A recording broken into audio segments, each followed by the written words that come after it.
Hi everyone. So here we are. Today we're talking about Doctor Who. Really, really excited, and I have a very special guest today. So introduce yourself, Rachel. Hi, everyone.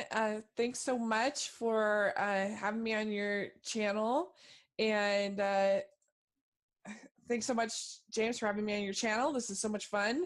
I got introduced to Doctor Who last year. I've been wanting to watch it for a long time, but I just hadn't gotten around to it. And it was so much fun last year to get introduced to this really creative show. Yeah. So today we're talking about Chris Chibnall. Now, of course, if you don't know, he's the new showrunner that's taking over. So today I thought it'd be fun to just look through some of his episodes, just see what we think of him and his potential for the new showrunner.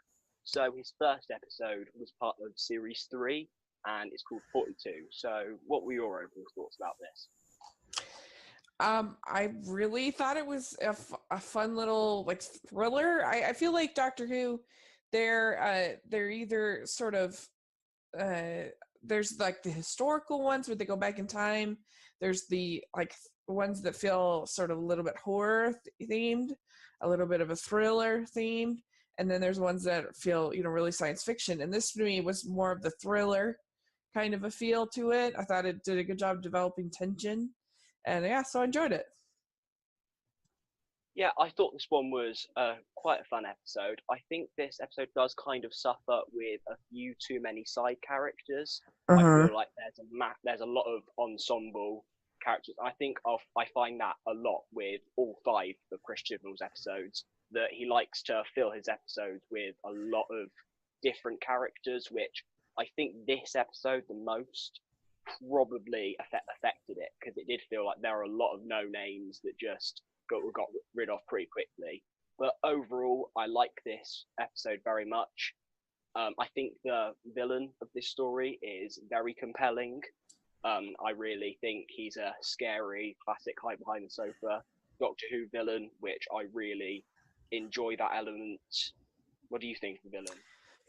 Yeah, I think that he was good because well, and you never knew when somebody would become the villain because they would get taken over by this by the sun kind of basically. So you couldn't really blame him for what he was doing because he was out of his control. At a certain point, the doctor is taken over by this Yeah, power. there are some very good elements with the person switching over, and you also have the great idea of the main captain having a bit of a love story with one of the people being taken over. I think that element is explored quite well, even though I feel like it does kind of get overshadowed because there is a lot going on. Yeah, it's true. There is a lot that's going on, but I thought it did a pretty good job of building tension. They're going to they're going to crash into the sun. They're in this room. They have a limited amount of time. How are they going to? They've got these deadlocked doors. How are they going to get to?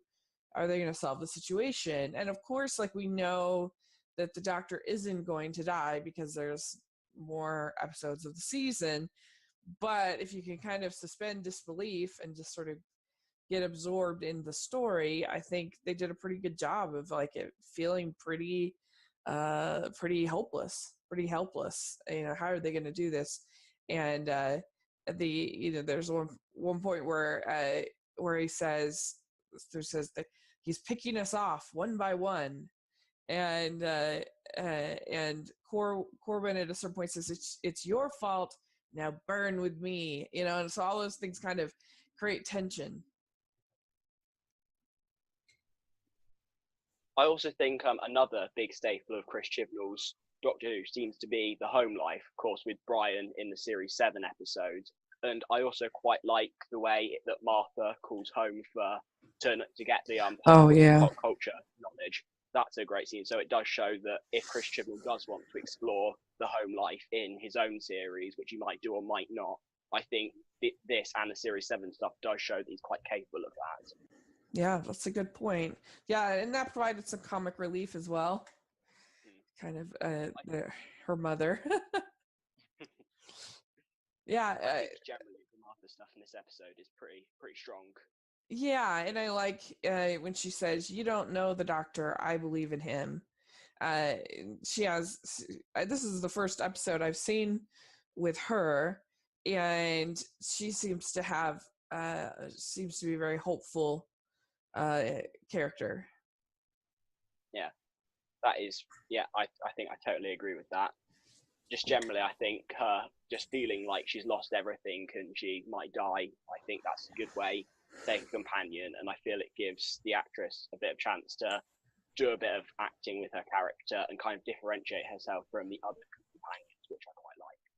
Yeah, yeah. I mean, I guess maybe the only part of it I didn't buy was this supposed kind of romance that she has in the episode with this with one of the guys on the ship. That seemed like a bit of a stretch, but considering all the stress and everything they were under to like I mean, I guess some people do have romances when they're under a lot of stress, but that was the only part that was like, you probably didn't need to include that. I think it just felt a little bit unnecessary because it was just something that was just a one and done in that episode thing, never going to be explored again. So it does feel a little bit unnecessary, but eventually you have just got to pack out the runtime. So I don't think it's too bad, but it does feel like a little bit of a filler for the episode. Yeah, I agree with you. And you know, it was interesting because you kind of had these two sort of sources of tension. You had the them getting absorbed by the sun and dying, but then you also had is this infection going to take them over, and what are they going to do? So that was kind of a double plot lines there. Totally agree. Did you like did you like the moment when the doctor gives Martha the key? That was kind of sweet. Well, that is something that with New Who after I think by that stage, because it had only happened once before with the Rose character, I feel like it was done pretty nice, pretty well, because especially as Martha wasn't quite trusted at the start of Series 3, so it does show the building up of trust, which I quite like. But however, I think as things have gone on, I don't think it quite keeps the same emotional impact. But for that story, I think that element worked quite well. Yeah, it was a cute moment, though, I thought. Yeah, definitely. So yeah, I enjoyed this one. I thought it was a fun little thriller kind of episode. Yeah, I think for me, its main problem is definitely the ensemble cast is a little bit too big, which made the characters feel a little bit underdeveloped. But overall, a nice, fun, very Who-ish series. And like, obviously, it requires like a huge suspension of disbelief because, I mean, you obviously cannot get that close to the sun. Like, with the idea that you'd be like, I mean, it's kind of ridiculous, but you know, that didn't bother me. Yeah, it's a science fiction show. Eventually, you do have to draw the line of right. Yeah, exactly. So then the only two-parter that Chris Chibnall has done is the Series 5 Cold Blood, that Hungry Earth and Cold Blood episode. So what was your thoughts on? Firstly, let's just go over the first half, Hungry Earth. Yeah, I mean, I thought it was pretty good. I'm not a big fan of the Solarians. I think I'm not the biggest fan of them. To me, they seem kind of Klingon light. And I don't know. They're just not my favorite. But and I am not a big fan of Karen Gillan. I was hoping that I would love her because everyone had said, oh, because I do not think she's good in the movies. I'm just like confused at why she's like a thing, because I think she's a pretty bad actress. And I do not like her as Nebula, and I think I don't know. I just don't think she's a good actress, and yet she's like a top tier talent, which I don't understand. And so I was hoping, because people are like, oh, well, she was so great in Doctor Who. But I have to say, in these episodes, I was not that she was in that we watched. I was not particularly impressed with her.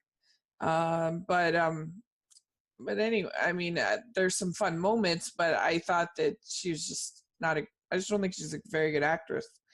But so those would be my two sort of complaints with it. But overall, I enjoyed it. They do another good job of creating tension and making you feel like there's stakes for the Doctor, and the dialogue between Amy and Rory was good. I liked that, and it's interesting to see the Doctor deal with a couple, and and then you have this, and I love time travel. The whole idea that they see themselves 10 years in the future is kind of fun. I don't know. What did you think?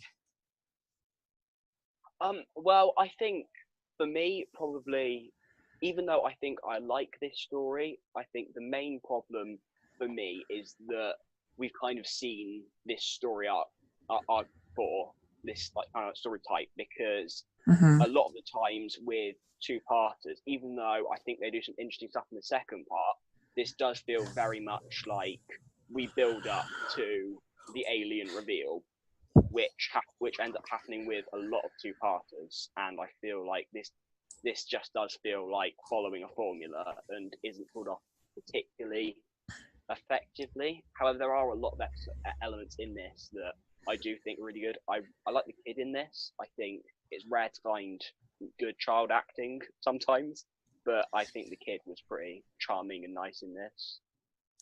Yeah, I agree with you. I think that he was good, and also, I mean, I like the overall idea that two aliens we could be considered basically, like kind of rats. That that we be this, that they would be, because I think we kind of sometimes think that if we saw aliens, that we would be more elevated, we would be smarter than them, but in this case they're the ones that that see us as the savages, for lack of a better word. And that was kind of fun.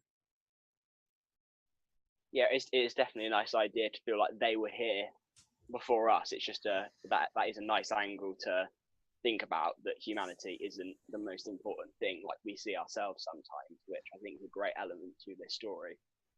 Yeah, yeah, I think Also,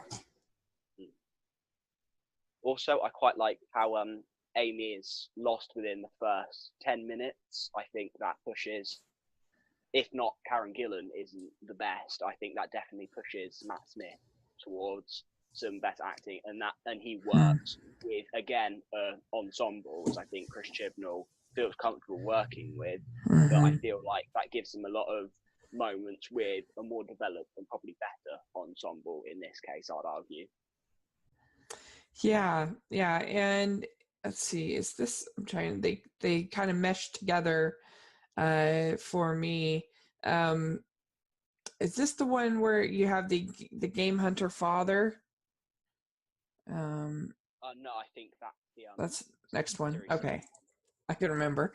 Um but no, yeah, I agree with you. I think that that they they do a pretty good job, probably better than in the 42, of writing all of these sort of side characters and subplots and everything like that, and making it interesting, engaging, interesting dialogue, and the whole idea that like that they meet this future version of themselves and kind of have to deal with that, and this son that that they meet is an interesting thing, and so yeah, it's good. So, what about the second part? How did you think that developed on the things in the first part? Yeah, I thought it was pretty good. It uh you've got uh you've got this tension with this drill that they have to destroy, and have to get the you know the um uh that you have to that the Silurians are not going to be convinced otherwise, and so you have to try to I don't know, you have to try to figure out the solution, and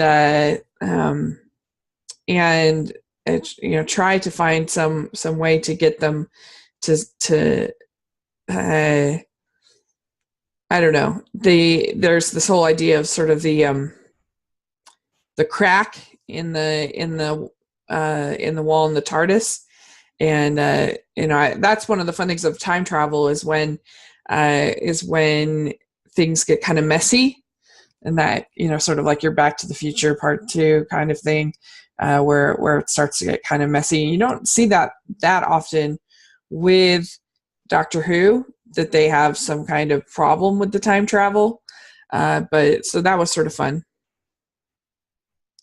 Yeah, I definitely think that time travel, cracking the wall thing does sort of come into its own in this episode, and of course, it creates the emotional moment with Rory, and I think that is a sad moment. I feel that does a great job bringing out the emotion, just having Amy forget him and trying not to forget him, and then forgetting him. That's right, and that does pull on your heartstrings. I think that does create an emotional moment, which is quite sad.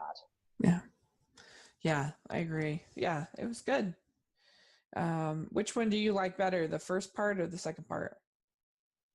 Well, I'd probably say I like the second part because I think the first part kind of feels sometimes a bit one-dimensional in that because the only Silurian you see is the one that is captured on the surface, whereas in part two you go deeper. You look at the you look at the scientist and the sort of like democratic leader, and then also you have the human mother killing a Silurian, which I think really balances out the playing field a lot more and makes you look at both of them in different lights, which kind of just makes it feel like we're not the best like we think we are, and I think that's just a really good message to be exploring in Doctor Who, which I think makes the second part slightly better than the first part in my.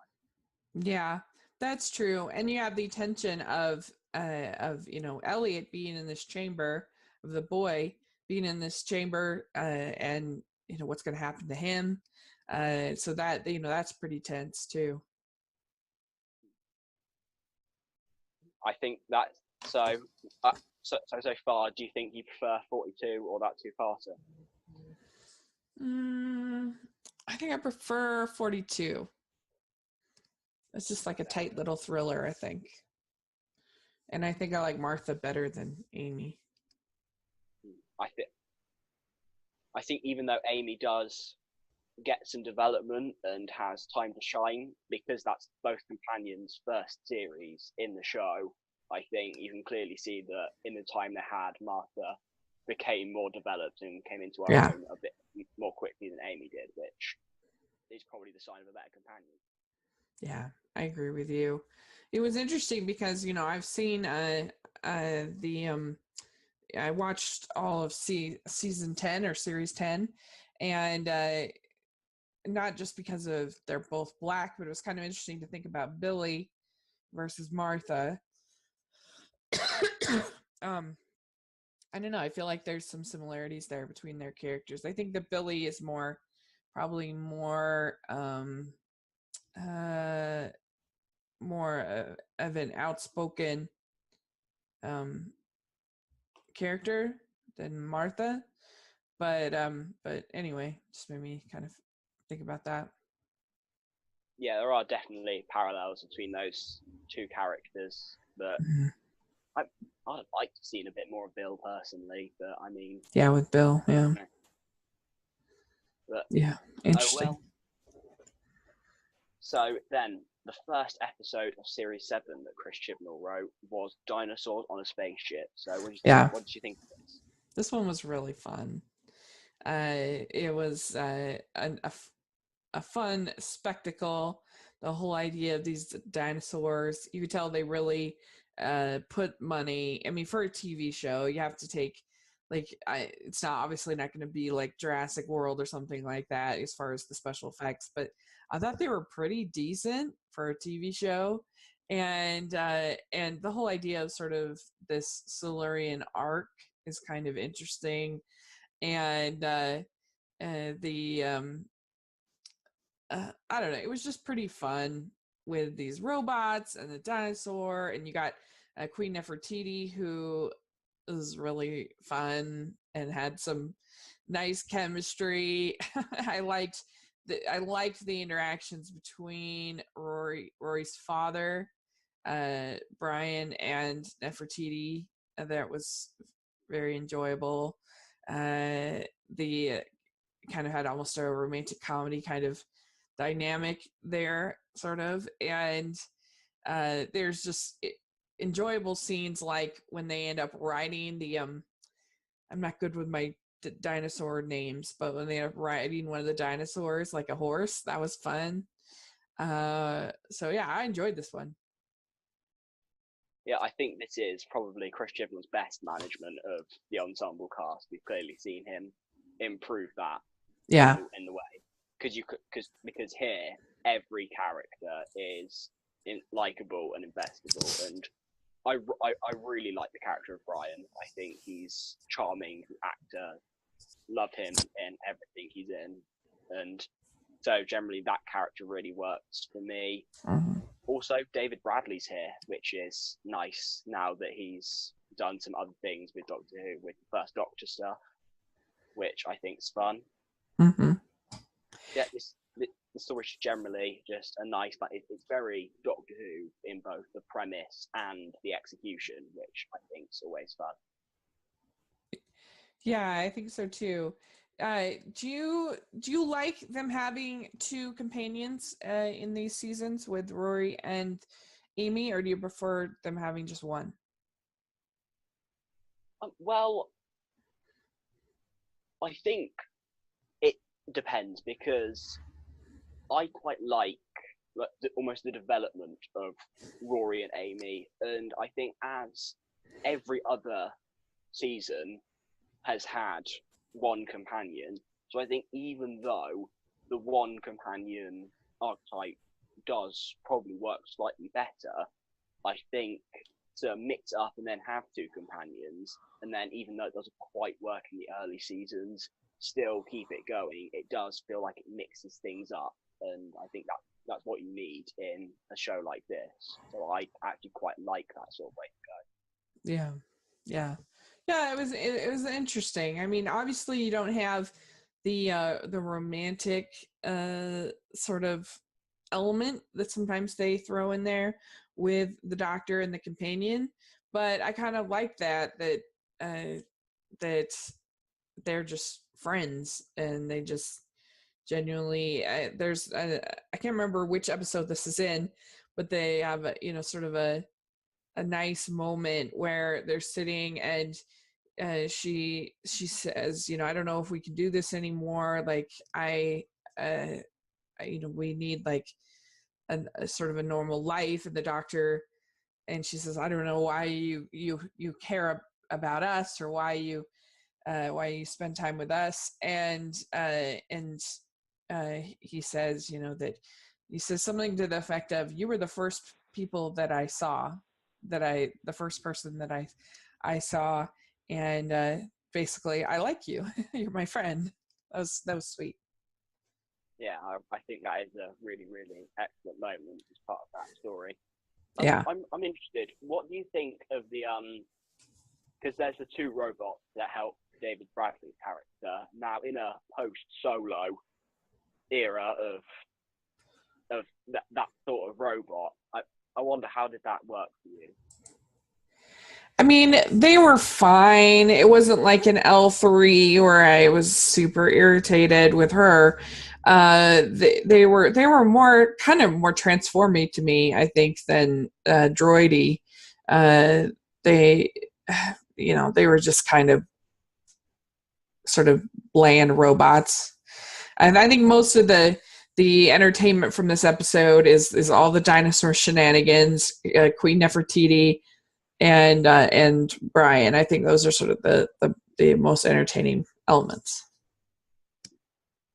I have to admit, those two are probably the weakest elements for me, because it just does feel like a lazy attempt at humor. Because there are nice, because there's a couple of nice moments on the beach when Brian brings that shovel. Like, don't you always have a shovel on you? And then you have the Doctor turning around and saying, "I have a Christmas list," and you have some nice moments of comedy like that. But those robots do feel like it's just a bit of a lazy attempt at humor. Yeah. Quite frankly, I do want my humor to be a little bit more sophisticated than that. So, but overall, I do think this episode does a great job, even if the villain is kind of just dealt with in the end in a bit of a let's just kill him sort of way. But that does occasionally just happen in Doctor Who. If the resolution isn't perfect, that doesn't matter, as long as the ride's entertaining. The dinosaurs, at least, definitely was. Yeah. What do you think of Queen Nefertiti? Do you like her? Yeah, I think her character does have a lot of funny moments, and of course, it's nice to have strong-willed, just great female characters, because I hate that they are few and far between, which is a big shame. And I think her different play along how she's probably even a stronger character than the men beside her. I think that does work really well as a character, and it is just nice to have a historical character executed well, because with a time travel show, you are going to have some historical characters pop up, and not all of them are executed really, really well. But I think this time the character is fun and true to herself, and I think the character works. I think she's one of the stronger parts of the episode, which is great. Yeah, she's a lot of fun. I mean, I couldn't help but think that it might have been interesting if they'd had her not speak English, because obviously she wouldn't have in a real situation, because she's not from an English speaking country. But that's fine. But that might have been interesting if there had been a language barrier that I have to kind of get beyond. But then it wouldn't have been able to be so sassy. So yeah, I enjoyed it. It was she was good.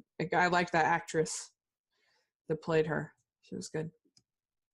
That is a part of Doctor Who lore, how the TARDIS does translate languages for the Doctor and his companions. Oh, okay. That's how they get around the idea of, because you do find a lot of sci-fi shows, it's just everyone speaks English. So right. Doctor Who does have its own answer to that, which is an element that I really like. Yeah. So I find that's a fun element to work around. Yeah. The science fiction show stereotype, which I think is good. Yeah. Interesting. It was a lot of fun. So, what do you think of the last episode that Chris Chibnall has done, The Power of Three? So this was, I thought, the most Stephen Moffat-ish of these episodes. Right. There's sort of the big it's definitely one of the sort of the thriller elements to it, but with sort of the the twist and the things with the boxes, the cubes, I guess.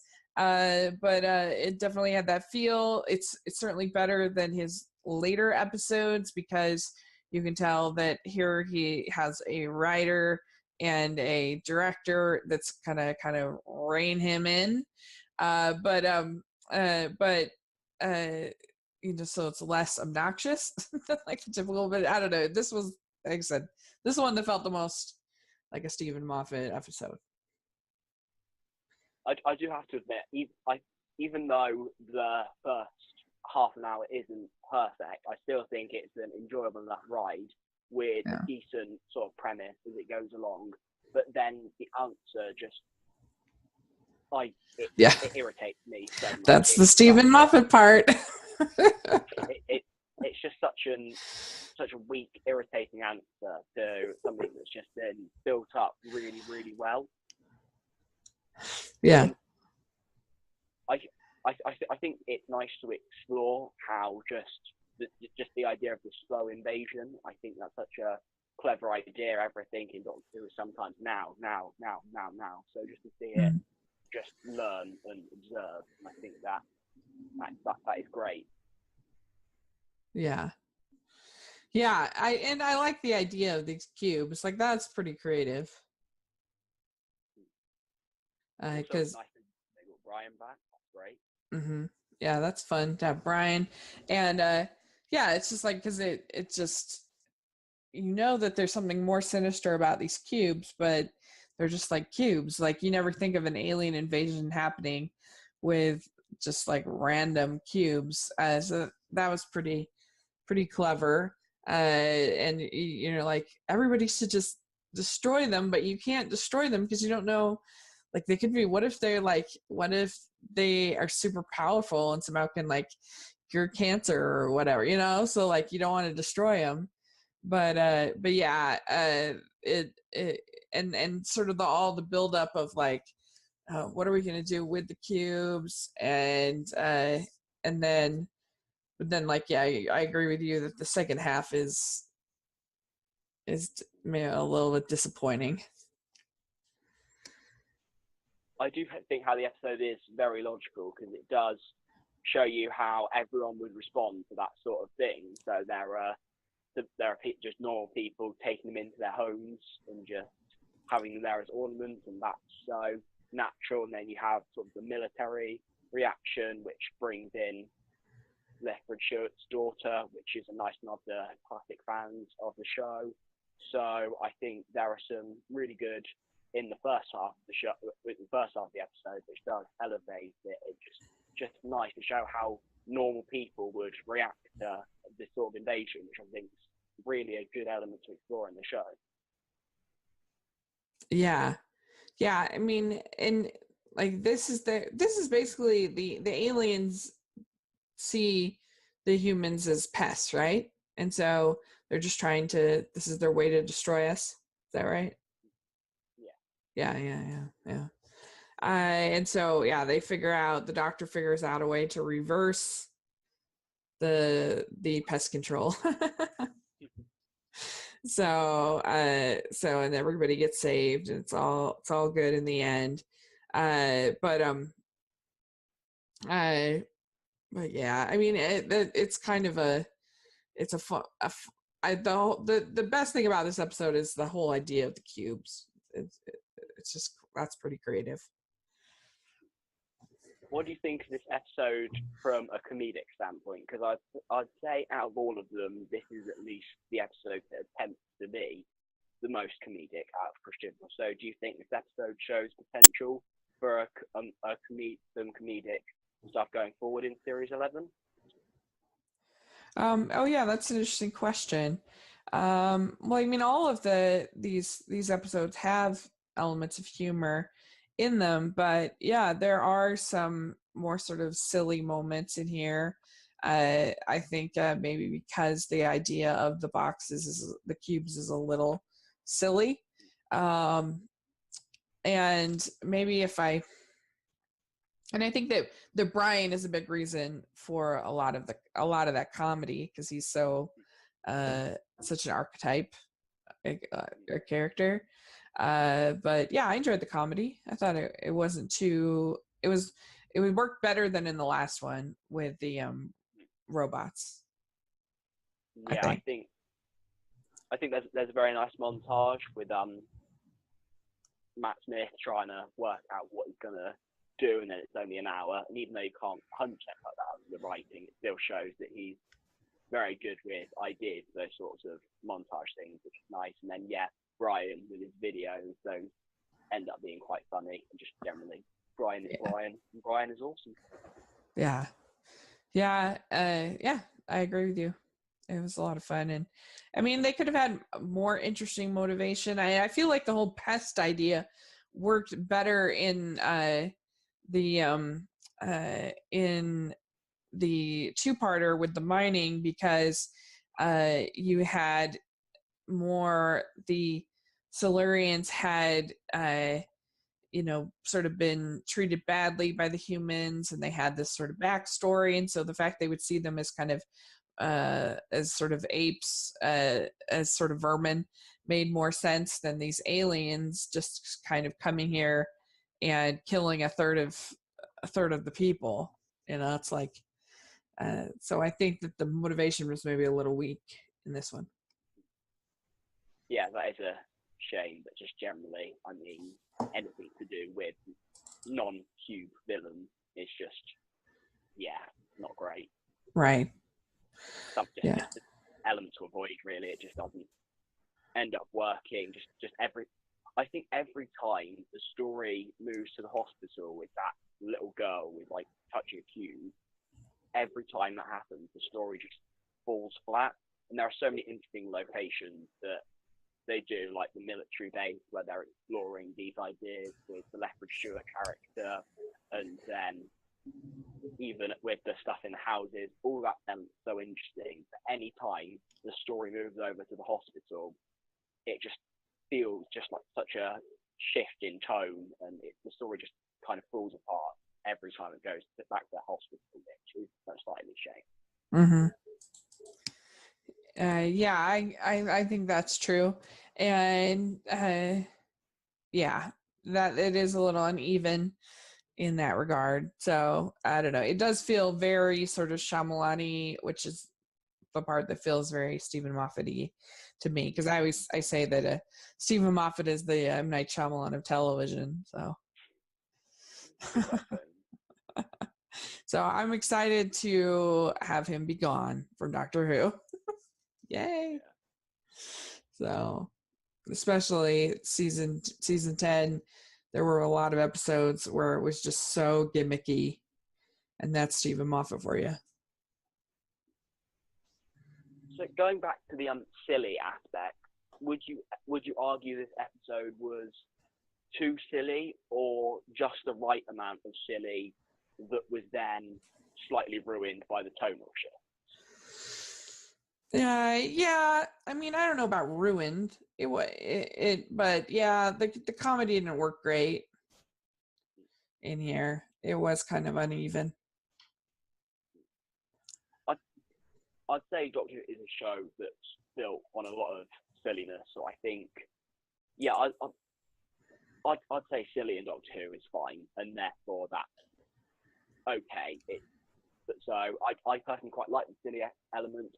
Some people might consider that this episode is a little too silly. Just cube everywhere, and some people might think that's gone too far. Silly for the sake of silly, almost. Yeah, it almost reminded me a little bit kind of sort of a Gremlins kind of vibe to it in a way. The way it used humor and horror and things like that kind of into it. Obviously not as good, but I don't know. Sort of reminded me of that kind of film, the kind of show. So I guess now there's just some elements I'd like to talk about just about Chris Chibnall's writing in particular. So I mean, this is mainly for like the Matt Smith episodes, but do you feel like he's maintained a consistent Doctor? Firstly, do you think his writing has continued to show you almost a similar character, and almost the character hasn't wavered in any way? Yeah, I think so. It definitely feels like the Doctor, and it'd be interesting to see how he's able to do that. With a female Doctor, it's going to be under a lot of scrutiny for that.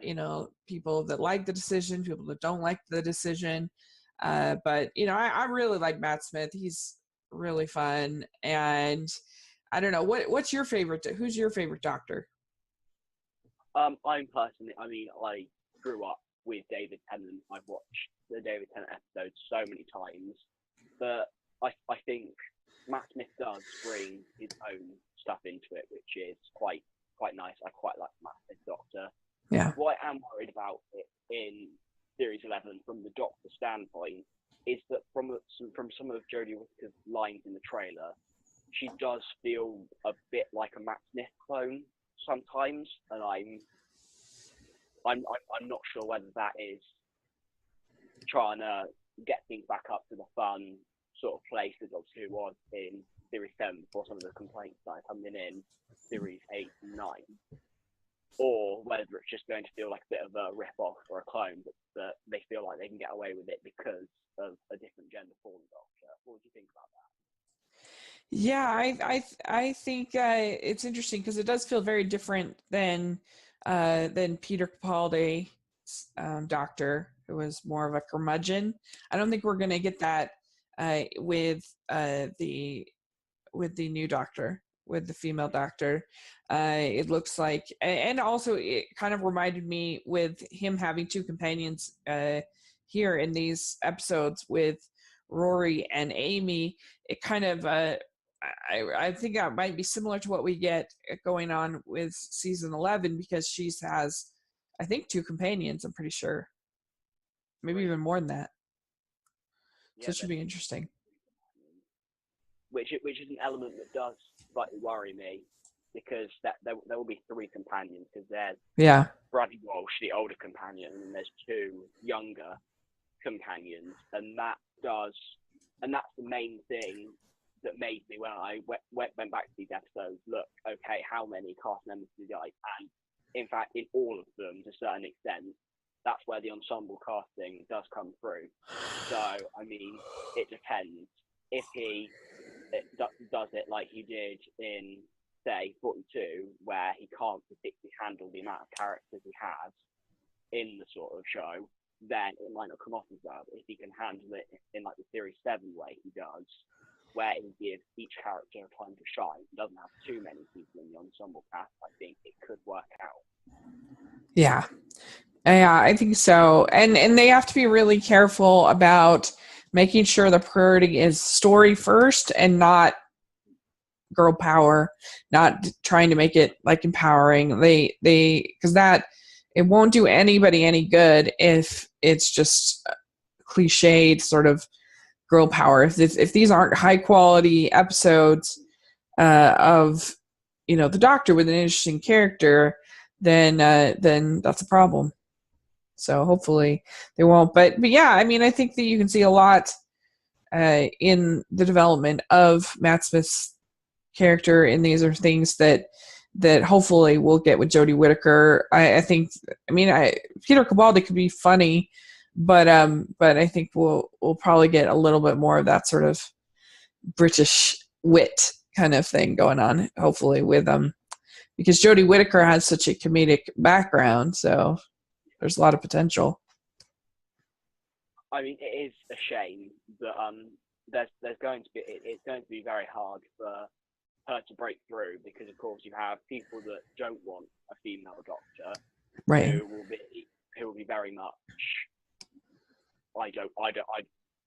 if this isn't perfect, I can have a go at it. And then you have people who will think if it isn't perfect and they want it to work, then they'll be unhappy because you've done a female Doctor, but you've blown it. So I think they agree. Chris Chibnall put himself in a hard situation, maybe a necessary situation, but a hard situation that maybe he's going to have to work hard and make sure these episodes do work. Yeah. Are you excited to have a female Doctor, or are you nervous? Well, I think yes. I think overall it's it's a nice change. I'm glad it didn't happen out of the blue, because of course, as a male, I've had that sort of role model for a long time. But throughout the later parts of the show, there have been many occasions where different characters have regenerated into women, mainly Missy, and that has kind of like prepared for that mainstream audiences for that sort of thing, and does kind of get you used to that idea. So I think it's a good way to go in this day and age. It's something that does need to happen, but overall, I think it does have to work out. Otherwise, the fan base is going to become Star Wars toxic. And Right. I don't want that for this fan base. Right. Yeah, I agree with you. Yeah, I think that's true.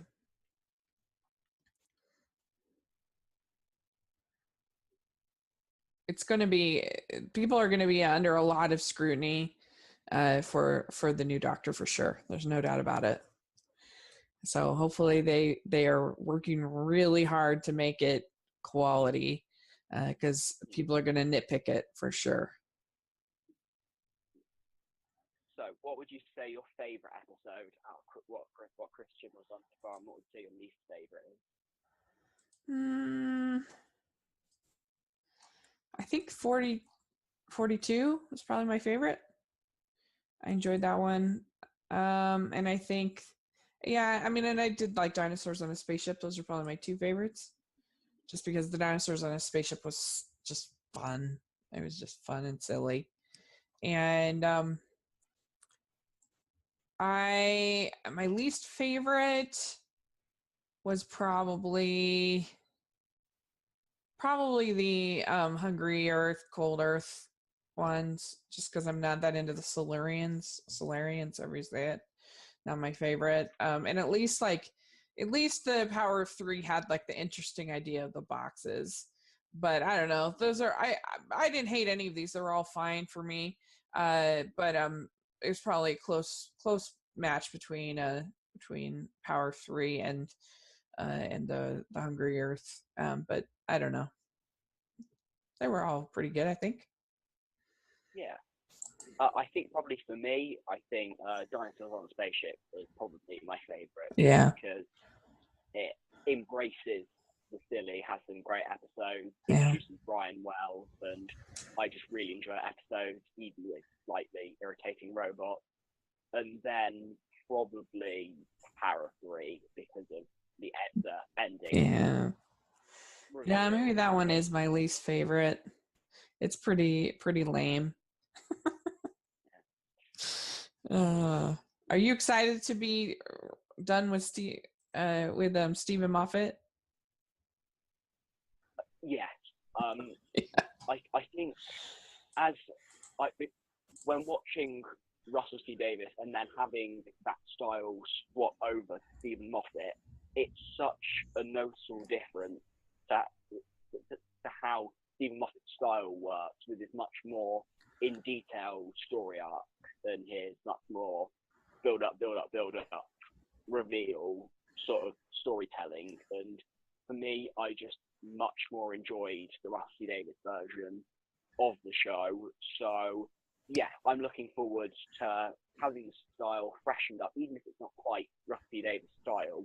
At least things will be freshened up, and there won't be such deep story arc, because I really enjoy the episodic format of Doctor Who. Yeah. So hopefully he will switch up the style a bit and not just be Stephen Moffat light. Yep. I agree with you. I just don't have the gimmicks. Don't try to twist us, or don't try to be more clever than us. Like just concentrate on the characters, writing interesting characters, fun settings, fun situations, and that's all you need to do. Otherwise, it just feels irritating.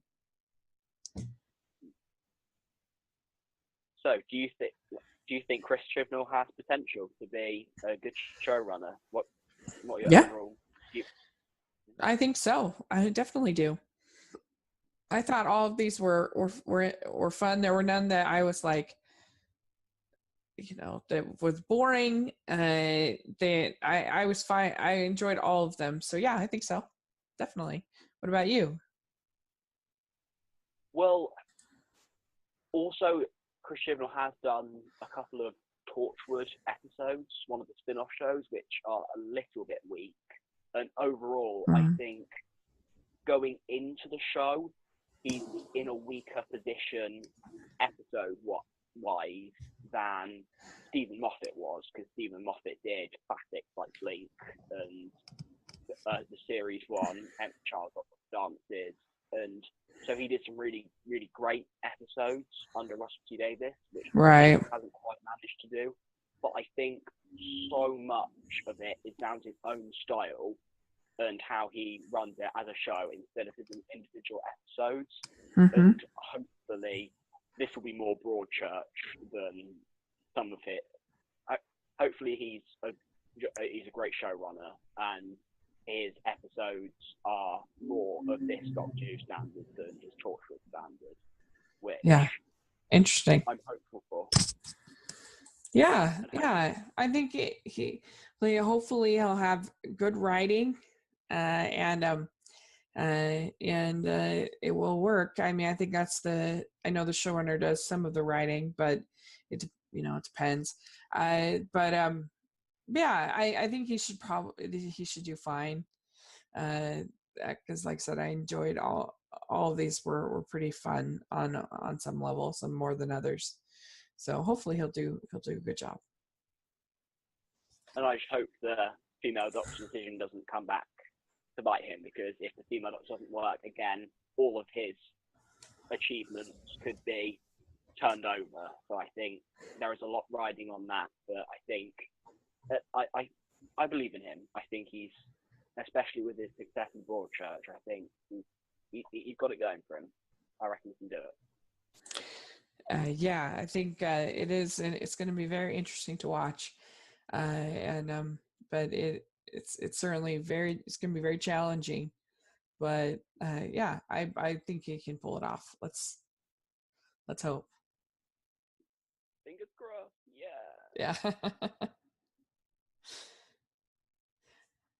All right. Well, cool. Well, thanks so much. These were really fun to watch and talk about. Yeah, that's no problem. It's been really good, and let's hope that Chris Chibnall can deliver in the future. Yeah. So, thank you very much for helping me out with this one. It's been great to discuss it with you.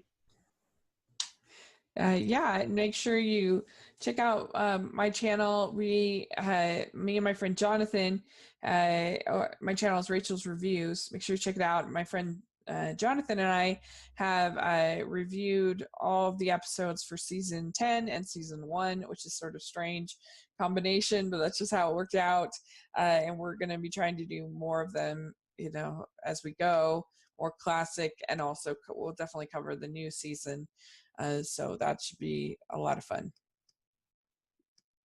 Yeah, so make sure you subscribe to her channel. I'll leave her link in the description. So thank you very much for watching. Please like, please subscribe, and have a chat with anyone in the comments. And thank you very much for watching. Thank you.